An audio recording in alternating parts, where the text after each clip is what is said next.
100 நாள் வேலை திட்டம் வந்து தமிழக அரசு தான் வந்து உள்ளுக்குள்ள இருக்க அதிகாரிகளை வச்சு இந்த இதெல்லாம் கையாடல் நடக்குது அப்படின்னு சொல்லி அண்ணாமலை குற்றச்சாட்டு வச்சிருக்காரு. அண்ணாமலை சகோதரர் அண்ணாமலை கடைசி 100 நாள் வேலை திட்டத்தை போய் பார்த்தது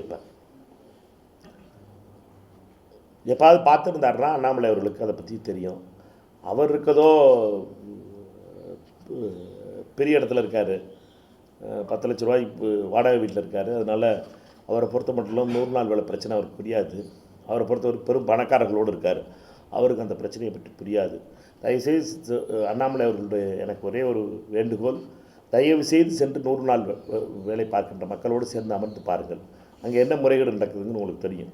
முறைகேடு எங்கே நடக்குதோ அதை விட்டுட்டு 100 நாள் வேலை முறைகேடு கிடைக்குதுன்னு சொல்லி காட்டிக்கிட்டு இருக்கிறது ரொம்ப வருத்தத்துக்குரிய விஷயம். அவர்கள் கேட்பதெல்லாம் அவர்கள் செய்த வேலைக்கான கூலியை ஏன் தர மறுக்கிறீர்கள் என்பது தான். ஏன் வேலை கேட்கும்போது வேலை வைக்க மாட்டேங்கிறீங்கிறது தான். இந்த ரெண்டுக்கும் பதில் சொல்லாமல் அதில் முறைகேடு நடக்குதுன்னா எங்கே முறைகேடுகள் நடக்குது? நீங்கள் என்னை பொறுத்த மட்டும் திரு அண்ணாமலை அவர்களுக்கு இது புரியாது. ஏனென்றால் அவர் இதை பற்றி அவருக்கு தெரியாது.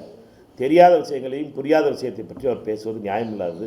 இந்த 100 நாள் பிரச்சனையை பற்றி நான் என்னுடைய மக்களோடு பல முறை பேசியிருக்கிறேன், பல இடங்களுக்கு போயிருக்கேன், பல கிராமங்களில் அவர்களோடு உணவு இருந்திருக்கிறேன், பல இடங்களில் அவர்களோடு இதை பற்றி பேசியிருக்கிறோம். அதனுடைய பிரச்சனை என்பது அவர்கள் வேலை கேட்கும் பொழுது வேலை கொடுக்கப்படுவதில்லை. வேலை பார்த்தால் அவர்களுக்கு இப்பொழுது சம்பள பாக்கிங்கிறது இப்போ 4 மாதமாக நடக்குது. இதுதான் பிரச்சனை. பார்த்த வேலைக்கு சம்பளம் கொடுக்க மாட்டேறாங்க. யாருக்காவது பார்த்த வேலைக்கு 4 மாதம் சம்பளம் கொடுக்க மாட்டோம்னு சொன்னாங்கன்னா அவங்க போராடுவார்களா? இல்லை. இதுதான் கேள்வி. இதற்கு மத்திய அரசு செய்கின்ற பச்சை துரோகம் என்பது அந்த 4 மாத சம்பளத்தை மத்திய அரசு நிப்பாட்டிக்கிட்டு அதில் முறைகேடு நடந்திருக்குன்னு சொல்லிக்கிட்டு. முறைகேடு நடந்திருக்குன்னா நீங்கள் ஒவ்வொரு இடத்துலையும் எந்தெந்த பஞ்சாயத்தில் முறைகேடு நடந்திருக்குன்னு சொல்லுங்கள். அந்த பஞ்சாயத்தில் போய் கேளுங்க, யாரெல்லாம் வேலை பார்த்தாங்க, யாரெல்லாம் வேலை பார்க்கல. ஜியோ டேக்கில் நீங்கள் எல்லாருக்கும் ஃபோட்டோ எடுத்து அனுப்ப வேண்டியதாக இருக்குது. இப்போ என்னட்டுன்னா ஒரு இடத்துல வேலை பார்த்தாங்கன்னா நீங்கள் எல்லோரும் இப்போ இந்த இடத்துல 100 நாள் வேலை பார்த்துக்கிட்டு இருக்கீங்கன்னா இந்த இடத்த ஃபோட்டோ எடுத்து ஜியோ டேக்கோடு அவங்க அனுப்பியிருக்காங்க. 2 தடவை அனுப்புகிறாங்க. காலையில் ஒரு தடவை அனுப்புகிறாங்க, மத்தியானம் ஒரு தடவை அனுப்புகிறாங்க. இது எல்லாம் மாற்றங்கள் வந்துடுச்சு. இது எதுவுமே தெரியாத மாதிரி, ஒன்றுமே நடக்காத மாதிரி இப்படி பேசுகிறதுங்கிறது அபாண்டமாக அந்த ஏழை மக்களை, பாவம் உழைக்கின்ற மக்களை, அப்பாவிகளை இப்படி தண்டிக்கிறதுங்கிறது கொடுமையிலும் கொடுமை. இந்த அரசு அதானிக்கு அம்பானிக்குமான அரசுங்கிறது இந்த ஆர்எஸ்எஸ்னுடைய சித்தாந்தம் உள்ள அரசுங்கிறதையும் இந்த செயலால் காட்டுது.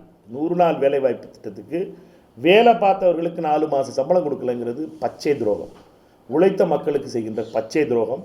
இவர்களை பொறுத்த மட்டும் இல்லை, அவர்களுக்கு கிடைக்கின்ற அந்த 200 ரூபா 300 ரூபா ஒரு நாளைக்கு சம்பளத்தை நிறுத்தி வச்சு இதில் என்னத்தை இந்த வக்கரவை பற்றி எப்போ முடிய போகுது மோடிக்குன்னு தெரியலை. இது தவறான போக்கு. இது பெங்காலில் இவர்கள் தொடர்ந்தார்கள். மேற்கு வங்காளத்தில் நடந்ததுனால அதே மாதிரி மற்ற மாநிலங்களில் நடத்த பார்க்குறாங்க.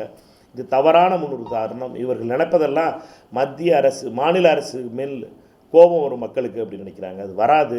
தயவு செய்து அண்ணாமலை அவர்களே, கூட்டணியாக சேர்ந்திருக்க இணைப்பதற்காக காத்து கொண்டிருக்கிற அண்ணன் பழனிசாமி அவர்களுக்கு தலையிடணும். அவரை பொறுத்த மட்டும் அவர் சொல்லணும், 100 நாள் வேலை வாய்ப்பு திட்டத்தை நப்பாட்டினா ஏடிஎம்க்கு சேர்ந்து காணாமல் போயிருங்கிறது. மக்களுடைய கோபம் என்பது அதிமுக காரர்களுக்கு நல்லா தெரியும். பாஜக பண்ணுற தப்பெல்லாம் உங்கள் மேலே தான் வரப்போகுது. அதனால் புண்ணியவாதிகளாக சொல்ல பாருங்கள். ஏன்னுட்டுனா அதிமுக காரங்க அப்புறம் ஊருக்குள்ளே போக முடியாது.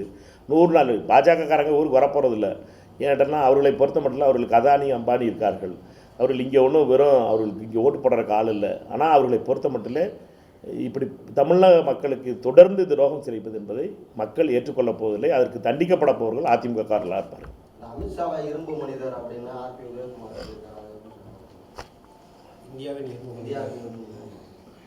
அவர் முதல்ல சர்தார் பட்டேலை பார்த்ததில்லை அண்ணன் உதயகுமார், அது நல்லா தெரியுது. சர்தார் பட்டேலை பார்க்காதவர்கள் எல்லாம் தகர டப்பாவை பார்த்து இரும்பு டப்பான்னு சொல்கிற மாதிரி தான் அது. தகர டப்பாவை பார்த்தவர்களுக்கெல்லாம் பெரிய இரும்பு டப்பாவை, பெரிய இரும்பு பெட்டியை பார்க்குற மாதிரி ஒரு பார்க்காதவர்களுக்கு சொல்கிற பதில் இது. அண்ணன் உதயகுமார் அவர்கள் பொறுத்த மட்டும் இவ்வளவு வேகமாக பஜனை மாற்றக்கூடாது. 3 மாதத்துக்கு முன்னாடி பேசின பேச்சு, 15 நாளைக்கு முன்னாடி பேசின பேச்சு எல்லாம் உங்கள்கிட்ட இருக்குது. எல்லா திருமங்கலத்துலேயும் திருப்பரங்குன்றத்துலேயும் அடிக்கடி அண்ணன் பேசியிருக்காரு. எல்லா வீடியோவும் உங்கள்கிட்ட இருக்கும். என்னென்ன பேசினார், எவ்வளோவா கதை ஓட்டினார், அந்த ரீல்லாம் அந்த போயிடும்.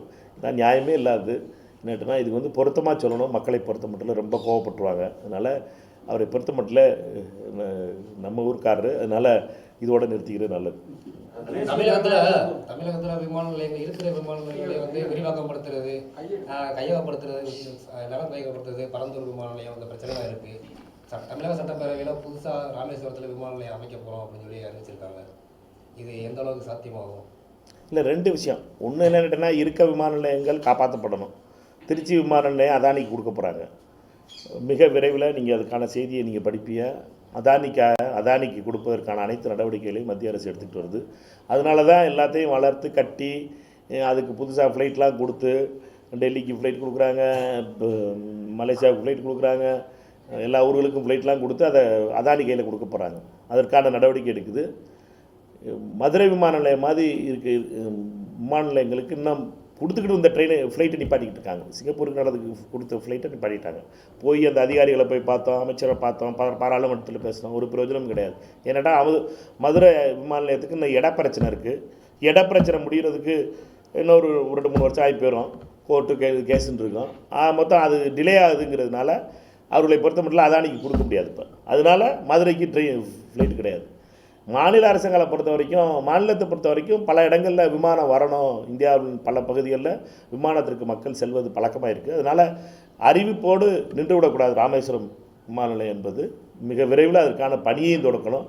ஏன்னாட்டா ராமேஸ்வரத்து விமான நிலையம் அமைப்பது என்பது வெறும் அறிவிப்போடு மட்டும் இல்லாமல் உடனடியாக செய்ய வைக்கிறது என்பதும் மிக மிக முக்கியமானது.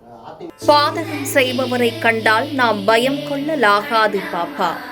மோதி மிதித்து விடு பாப்பா, அவர் முகத்தில் உமிழ்ந்து விடு பாப்பா. அண்மை செய்திகளை உடனுக்குடன் தெரிந்து கொள்ள இணைந்திருங்கள் எம் நாடு தொலைக்காட்சியுடன்.